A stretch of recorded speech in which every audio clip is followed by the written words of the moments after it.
Olá, Deus abençoe sua vida. Passando aqui para mais 3 minutos de encorajamento, e deixo com você o texto de 2 Timóteo, uma palavra em 2 Timóteo, capítulo 2, versículo 11 a 13.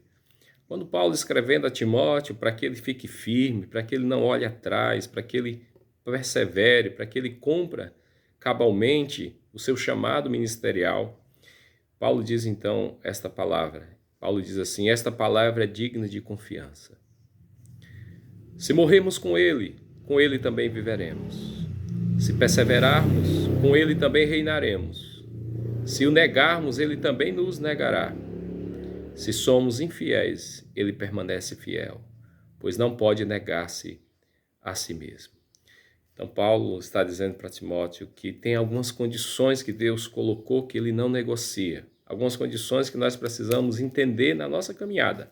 Deus é fiel, nós somos salvos pela graça, mas nós precisamos, uma vez que abraçamos esse caminho do Evangelho, entender que Deus traçou algumas condições para que nós possamos exatamente viver aquilo que Ele planejou para nós. A primeira é a questão de morrer para a carne, morrer para o mundo, morrer e se identificar com Jesus através do batismo. O batismo é uma forma de morte. Eu morri quando fui batizado e ressuscitei com Cristo. A ideia de eu viver uma vida nova. Então ele está dizendo, se eu morrer com ele eu viverei. A ideia é que Jesus Cristo morreu por nós, morreu pelos nossos pecados. Nós devemos entregar nossa vida a Ele e lutar para nos mortificarmos na nossa carnalidade, no nosso pecado, na nossa vontade e negar-nos a nós mesmos para servirmos a Deus. Aqueles que se negam, aqueles que negam a si mesmos, eles viverão para sempre com o Senhor. A segunda condição é a perseverança. Aquele que perseverar até o fim será salvo.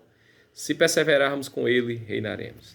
Só reinará com o Senhor aqueles que passaram por esta vida e não o negaram, e não o rejeitaram, e não o abandonaram, como disse Paulo lá, ou o autor de Hebreus no capítulo 10. Nós não somos daqueles que retrocedem, mas nós somos daqueles que perseveram para a vida eterna. Portanto, a salvação será no final o resultado da perseverança. Reinaremos com o Senhor se não o abandonarmos aqui nessa caminhada. Terceira, se o negarmos, ele também nos negará. Está lá em Mateus 10, capítulo 10, Mateus capítulo 10, versículo 31, 32, e diz assim, que aquele que me confessar diante dos homens, eu confessarei diante do meu Pai. Aquele que me negar, também eu negarei. Portanto, se o negarmos, se nesta vida passarmos a vida negando o seu nome, negando o nosso compromisso com o Senhor não nos reconhecerá como estivermos diante do Pai. Portanto, é preciso invocar o seu nome e crer fielmente e perseverar, testemunhando de que nós somos do Senhor. E por último, nós precisamos manter a nossa fidelidade. Agora tem uma diferença aqui. Deus não muda o caráter dele quando os seus filhos mudam. Deus não se torna infiel, ele permanece fiel. Por isso que nesta aliança, o chamado de Deus para nós é de fidelidade. Mas Deus sabe que nem sempre nós somos fiéis. Por isso que Deus permanece fiel. E o segredo é exatamente este. Você, quando se tornar uma pessoa infiel, se arrependa. E saiba que Deus continua fiel na sua aliança para te perdoar, para lhe trazer de volta, para você recomeçar. Recomeçar perseverando, recomeçar mortificando a sua carne e recomeçar confessando o nome do Senhor como seu Salvador. Portanto, essas são as condições que o Senhor coloca para que nós possamos continuar firmes.